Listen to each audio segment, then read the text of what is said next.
A few words before we start this video. I'm starting the painting by making a grisaille, thinking that it was the best way to practice the art of glazing. But in the meantime, before I edit this video, I did another oil painting with no grisaille, and it turned out as good in my opinion. I will explain later on what are the pros and the cons of a grisaille, and if it is really necessary to go through this step, but you might already understand that it is definitely not. We are currently watching a failed attempt to catch the full moon from my window early in the morning. I thought it would go well with the subject of the painting as an intro. Now let's start.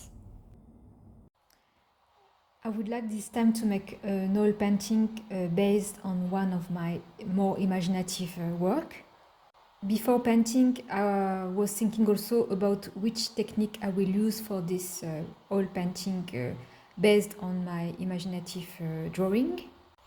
I explored already many techniques like à la prima, also techniques where I block the color, let it dry and continue painting, adding layer after layer.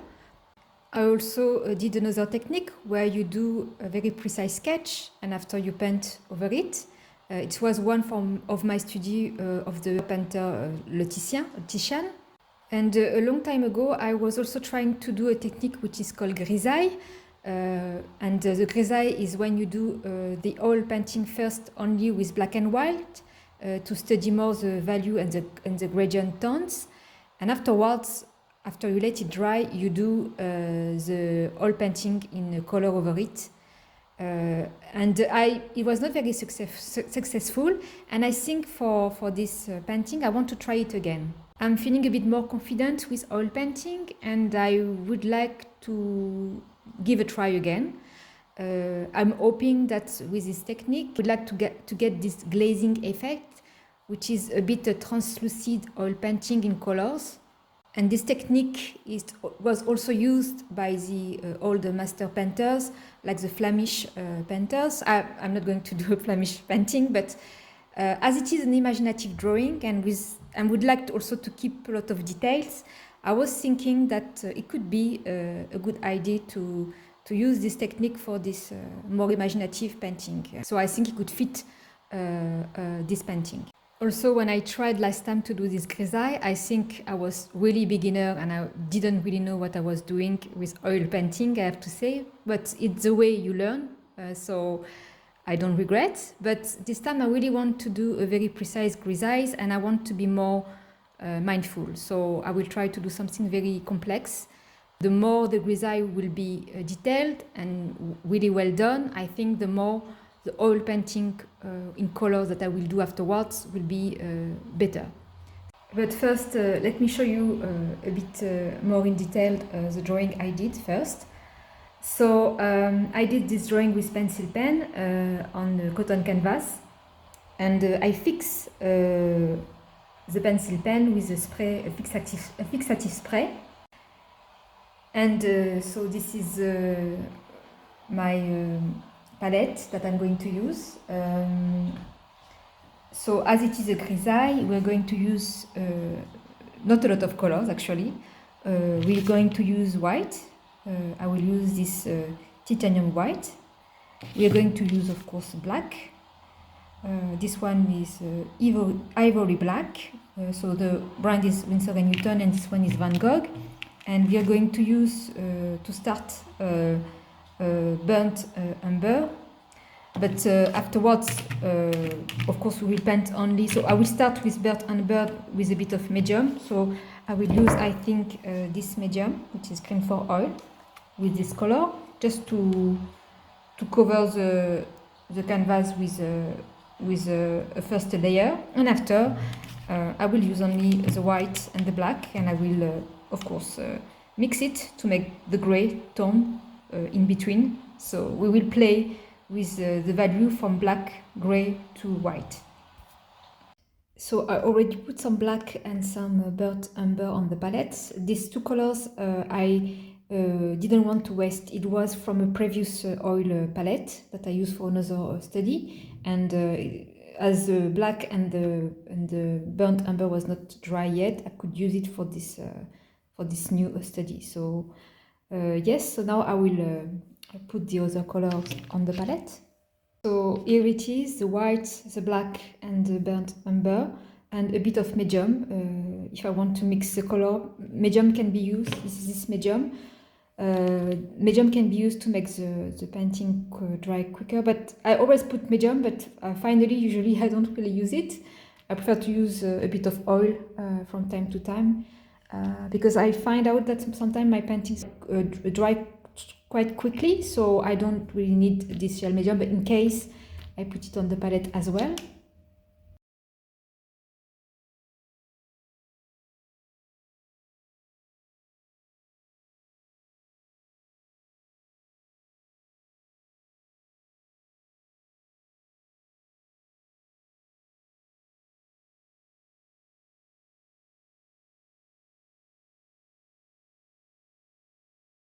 So I just apply the first layer, and now with a little bit of tissue I will remove the excess of layer mainly on the character, because I will paint over the character in black and white and in gray tones. I will do this grisaille, so I will simply just do like this.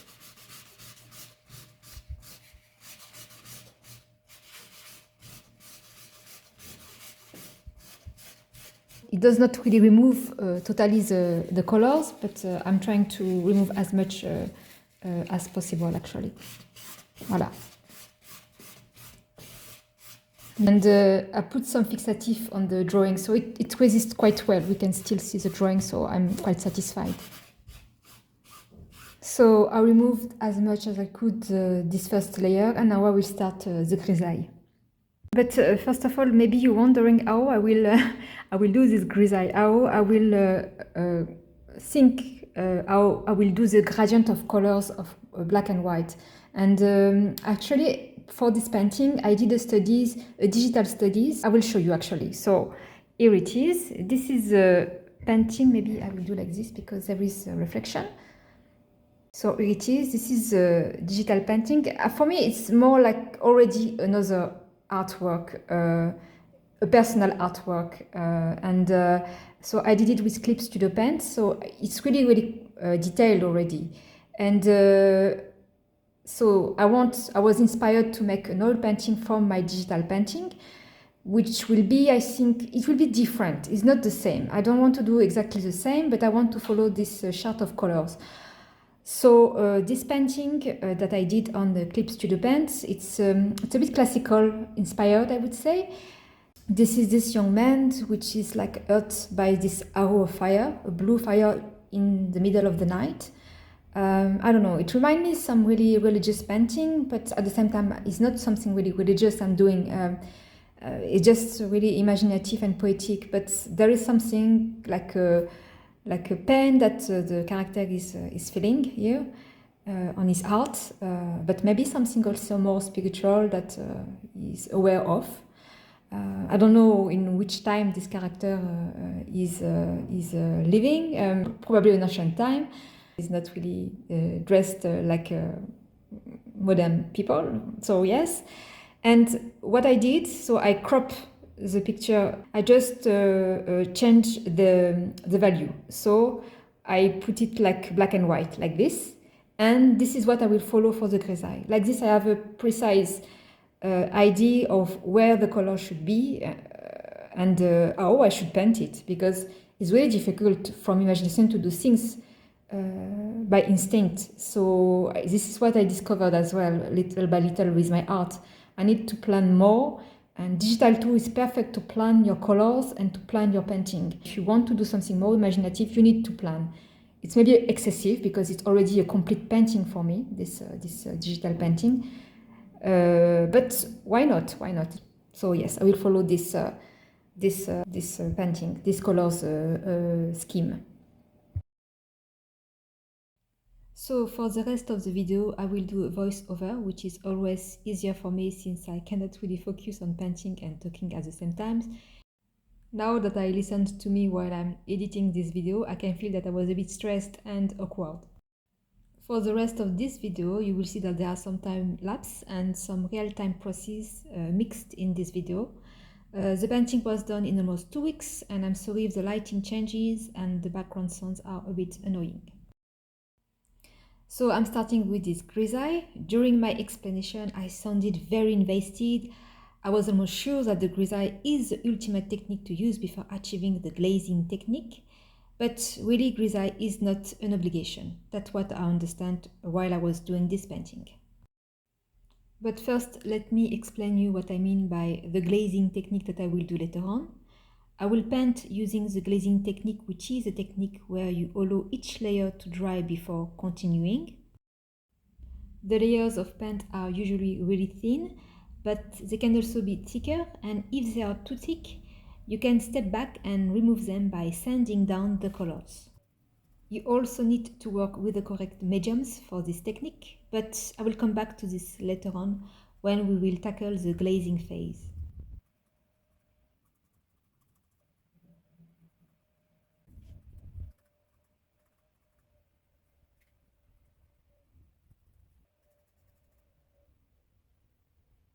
Now back to the grisaille. To tell the truth, I was really struggling actually while doing this grisaille. I was thinking about the glazing step and I did not really like how this grisaille was turning out. I know grisaille is good for studying only values before putting any colors down, but it was really difficult for me to find the right shade of grey for each part of the painting. I think I find it easier to work on values with the colors, but maybe I need to learn more about monochromatic painting. I have to admit that monochromatic painting or even monochromatic drawing is something I'm struggling a lot. I always want to start directly with the colors. However, I starting recently to draw more with charcoal and I'm starting to find a new appreciation for monochromatic drawings. So maybe to work on these values, I need to stick to charcoal and also ink. I like ink, another medium which is good for monochromatic drawing. So I think I will stick with these two mediums for the moment. So while I was doing this grisaille, I could see that I was accumulating too much paint and I could not really control the thickness of the paint on the canvas. Also, it was difficult for me to know how to paint the features of the face. Actually, I had no idea what kind of face or expression to give to my character at this moment while I'm doing the painting.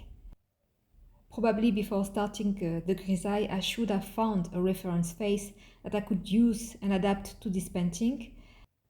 And that is why I find grisaille a bit restrictive.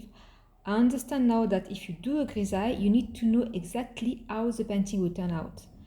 You need to plan and know what you are going to paint precisely. So grisaille is good for those artists who are planning ahead in advance, but not really for those who like to improvise. I'm a bit in the middle as an artist.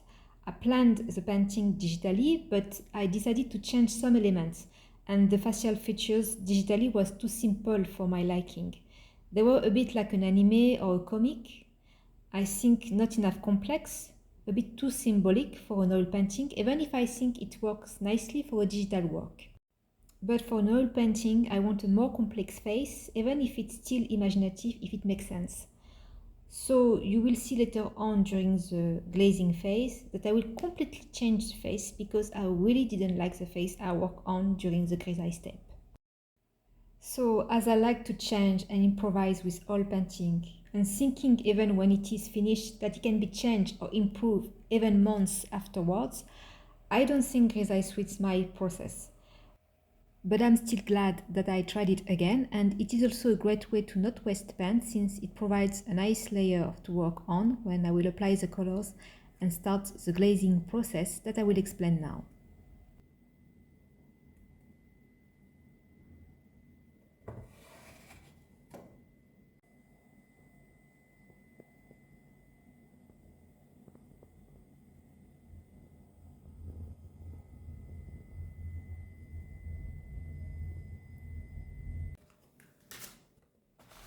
So once the grisaille is completely dry, I will certainly not start by glazing over such a thick layer of oil paint. I watched quite a lot of video regarding glazing and how to achieve a more old classical look to your oil painting, and you need to sand down your paint. Something I would have never dared to do 2 years ago because I would be scared to completely waste my work.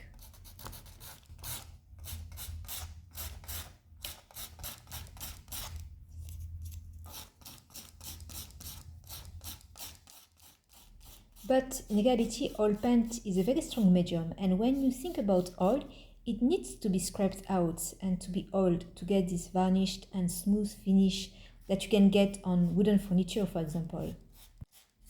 It is something I really like about oil paints, how you not only think about the image you want to get, but also how you want the medium in itself to appear nicely. I think it's really interesting. So as you can see, I bought this sanding paper, a very thin one, and I sanded down the whole canvas so that the surface became smooth. A smooth surface is the best for glazing. Now I read somewhere that sanding can be dangerous because of the particles of oil paint in the air. I have a window next to me and I can ventilate frequently. And also my oil painting are not big for the moment, so something to keep in mind if you are sanding down your oil painting. Once the canvas is smooth and cleaned from the dust, I will apply the color.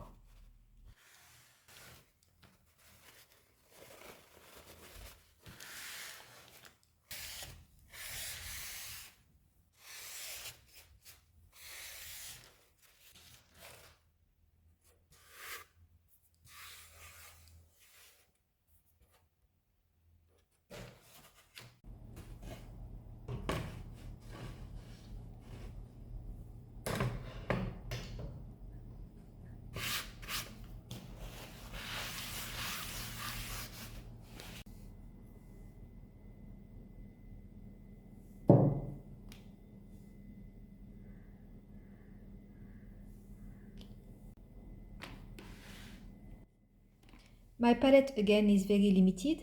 These days I only use the same colors to keep a coherence of colors. But I will add later on some very dark blue because I wanted the blue of the arrow to be more vibrant.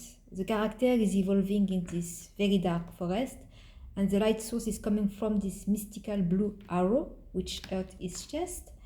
And I really want a very cool and bright light. That's why I will add this dark blue. Now how to glaze. The mediums I showed you earlier and that I recommend you are walnut oil and boiled linseed oil. These two mediums are not smelly and not toxic for what I know, but please be still cautious and work in a ventilated environment. So why are these two mediums the best? First of all, they dry very quickly. We want to work on one layer and we need the layer to dry quickly to be able to add the next layer. Compared to normal linseed oil, walnut oil dries way quicker and also the finish is beautiful. Walnut oil is mixed to the oil paint when the oil paint is too dry. Now we can add also boiled linseed oil as well to give viscosity and transparency to the oil paint. Boiled linseed oil dries as well even quicker than walnut oil. With these two mediums, I'm able to get thin layers and I'm also able to work with hard brushes. Something that I didn't really do with my grisaille, because usually I really like to work with hard brushes.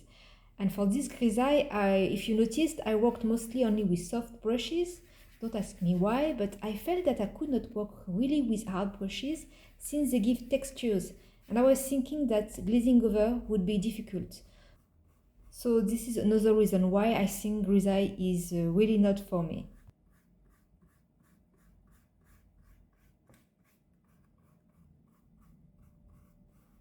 Now how to glaze. The technique of glazing is applying the color a bit like a tint, I would say. You apply a layer of color and immediately afterwards, with a bit of paper or cloth, you remove it and it acts like a tint. The paint acts like a tint, as you can see. During the process, I used once a cloth, but I stopped and used tissue paper instead that I threw away the same day. Now, traditionally, you should use a cloth. But did you know, even if this happens very rarely, that a cloth with oil paint can spontaneously burn with the contact of the air? This is why some art studio got burned, and I'm not joking, it is true. This old cloth that I'm using for oil painting, now I dispose of it in a tight cloth plastic bag where I remove as much air as possible. So please, again, be cautious where you are putting your old rags and use only one if possible. After this little digression, let's go back to the glazing technique. So I'm removing the paint with a tissue paper and it gives this nice light tint to the canvas. The effect we want with glazing, and once it is dry we continue with the next layer. I'm still a beginner with glazing technique, but I'm starting to understand how the transparencies work to give depth to the colors of the hair or the color of the skin, for example, and how the transparencies layers blend to give new colors. It is really something I want to learn more. Also, the use of the finger for blending is quite important with the technique of glazing. Here again, oil paint can be toxic, so I don't use gloves for the moment since my paintings are small and really I don't oil paint every day. But I suppose if you are using oil paint every day, you should use gloves to blend and work on your transitions. Sometimes you will see that I use my fingers and sometimes also my brushes to work on these transitions and for blending, but it is true that using your fingers give also this direct connection with the medium that you cannot get with the brushes.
So in a nutshell, glazing requires the right mediums and the right techniques, which are removing and sanding the oil paint when it is too thick, adding thickness when it is not enough, a subtle balance actually that I enjoyed, even if sometimes I had no clue what I was doing and which effect I will get. But this is the way you learn, I suppose.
Sanding, which is part of this glazing technique, I think is also a very interesting way to make an indent into the painting. And when you do this indent into the paint, you can create some pattern and motif, I would say.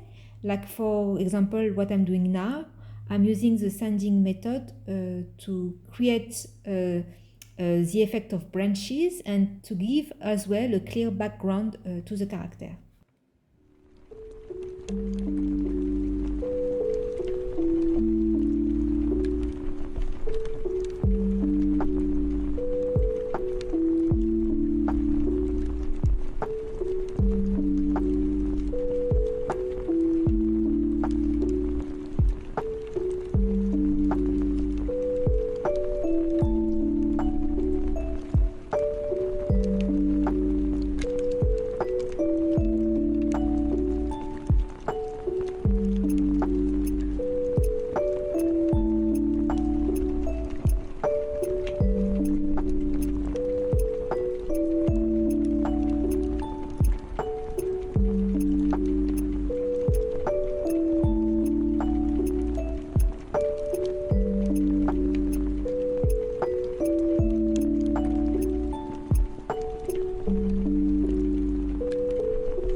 As I explained earlier, I didn't like at all the face of the characters, his features. After a few days of reflection, letting my painting dry and observing it, I sanded down the face and I started over. And also it was the occasion to improve the skin of this character, the form of the hand as well, and the shape of his torso, even if in the end the result it is not perfect regarding the proportion. But I'm not looking for perfect proportion in my imaginative art. I want to give mostly a feeling. But it doesn't mean that I don't want to improve proportion actually. I'm working hard on it and draw anatomy almost every day these days, even a little bit. And I'm planning to make a video about it in the coming months. So stay tuned. So I found a face expression and an angle that I like as a reference image, and I adapted it to the painting. I improved as well the cool quality of the light on the upper part of the body, and I warmed and darkened the tone of the lower part of the body. I improved as well the red of the tunic the character is wearing. So yes, it is the main improvement that I brought afterwards, after I've changed the facial features of the character.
arriving at the end of the painting process. I really like the result, since I never thought I would manage to get this result, even if I still need to learn. I like the drama of this artwork and the mysterious and spiritual meaning behind it. You can tell I'm into religious and mythical subjects presently. Maybe it is not everyone's cup of tea, but I like it. So for the next painting, as I explained at the beginning of the video, I worked on glazing technique, and I didn't use any grisaille, but this will be for another video later on. So I hope you learned something from this video. I learned a lot myself while doing this painting. But thank you again for watching, and see you for the next video. Bye bye.